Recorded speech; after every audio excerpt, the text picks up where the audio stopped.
Des employeurs, des organismes de soutien financier et médical, Pôle emploi, le ministère des Armées, par le biais de Défense Mobilité Toulon, organisait une matinée d'information aujourd'hui sur la prise en charge des militaires blessés au combat.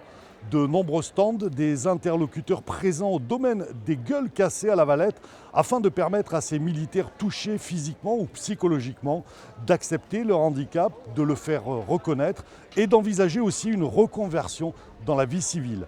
Parmi ces militaires qui ont changé de vie, Anthony, il a 32 ans. Nous avons recueilli son témoignage. Éric Ambrosini et Jean-François Fuster. Anthony avait 24 ans lorsqu'il a intégré le régiment d'infanterie de marine d'Angoulême. Après 2 ans de mission dans des zones de conflit, notamment en Centrafrique, sa vie bascule. On rentre de mission, on est complètement différent. On ne se reconnaît pas. Donc du coup, on commence à déjà basculer. Il y a des choses qu'on ne peut plus faire, comme sortir dans une boîte de nuit ou dans des endroits en fait, où il y a de la foule. Ça c'est pas possible. Et en fait, ces petites choses nous font dégringoler. Et le problème, c'est que la facilité dans ces cas-là, c'est l'alcool.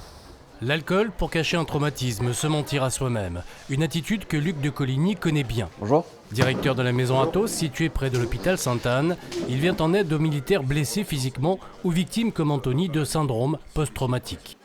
Le militaire, quand il se rend compte de sa blessure, en fait, il comprend que ce qui l'empêche de continuer sa passion, de continuer à rester avec ses proches, ses amis, ses frères d'armes, c'est une blessure intérieure. Alors on part d'un être qui est au combat, qui est quelqu'un dont le potentiel est poussé à 100%, psychologique, moral, physique, etc.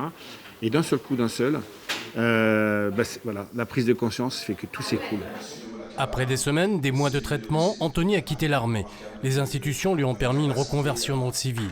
À 32 ans, il estime être sur la bonne voie. Il faut être fort, garder le sourire. Même si c'est dur, on peut s'effondrer, mais il faut savoir se relever. Et ça sera ma conclusion, je pense, pour ma petite histoire et mon petit témoignage. Donc je vous remercie de m'avoir écouté. Généralement, les militaires blessés préfèrent rester discrets. Lui préfère partager son expérience, une façon de rester fidèle à ses frères d'armes.